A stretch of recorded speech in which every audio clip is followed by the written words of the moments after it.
Welcome to the Empire of Kindness, the podcast that tells real stories of compassion, generosity, and the power of ordinary people to do extraordinary good. I'm Matthew McInnes. Today we head to Oregon City, a small town tucked into the heart of the Pacific Northwest, the kind of place with tree-lined streets, neighbors who still wave at each other, and coffee shops where people know your order before you speak. But in the spring of 2023, something happened that shook this peaceful town, a devastating house fire. And what followed? Well, that's where our story really begins. It was a chilly Tuesday evening on 14th Street. Dinner was on the stove. The kids, 3 of them, were finishing homework. A day like any other, quiet and familiar. But then, an electrical spark, likely from the attic, ignited a fire that raced through the house faster than anyone expected. Within minutes, thick smoke filled the rooms. The parents grabbed the kids and ran. No time for shoes, no time to grab belongings, just time to get out. They made it to the street just as flames started pouring from the roof. A neighbor called 911. Fire trucks were there in minutes, but by then the fire had a grip. The house was lost.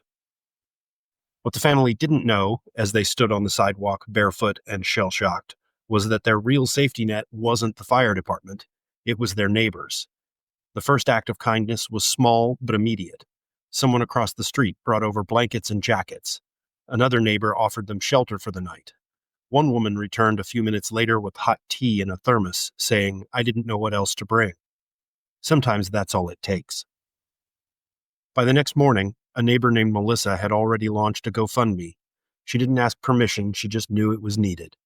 Her initial goal was $10,000, enough to cover temporary housing and basic necessities. But within 48 hours, the fund had passed $20,000. Strangers donated, former classmates, church members. A local pizza shop even held a Fire Relief Friday, donating 100% of the proceeds from the day. Here's what was striking. The family never asked for anything, but the community didn't wait to be asked. One teacher from the local elementary school showed up at their temporary home with backpacks, clothes, and school supplies for the kids, who were too shy to speak at first, still rattled by the fire.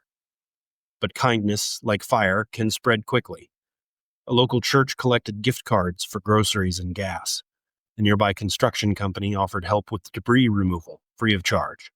And a retired carpenter, who lived just 2 streets over, offered to help the family design a new layout if and when they rebuilt. In all, more than 100 people contributed in some way. Money, time, materials, food, housing. Even a Girl Scout troop baked cookies and hand-wrote notes that said things like, "We're thinking of you," and "You're not alone." And maybe that was the most important message. Because when you lose your home, it's not just the walls that are gone. It's the photos, the keepsakes, the evidence that you existed in that space. But what this community gave that family was something fire couldn't touch: belonging. Weeks later, the mother wrote a post on the fundraiser page. It read, "We thought we had lost everything, and in terms of possessions, we did. But what we gained was this overwhelming awareness that we are held by people who care. Some we didn't even know before this. We didn't just lose a home, we gained a village." There's a kind of emotional gravity to a moment like that. It pulls people in, not out of obligation, but out of instinct. The kind of instinct that says, this could be me, this could be my kids, and maybe the kind that says, it doesn't matter who it is, they're ours. We often think of kindness as small, something quiet, but it's also a force, a current. It moves through towns, through neighborhoods, through people who refuse to stand by and do nothing. In Oregon City, the fire on 14th Street did more than destroy a house.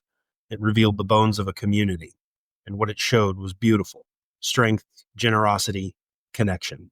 It showed that in the empire of kindness, tragedy isn't the end of the story. It's just the beginning of the next chapter. Thanks for listening to the Empire of Kindness. If you've witnessed or been part of a moment where a community rose up for someone in need, I'd love to hear your story. Email me at matthew@theempireofkindness.com to share it. Until next time, I'm Matthew McInnes. Kindness first, kindness always. Welcome to the Empire of Kindness.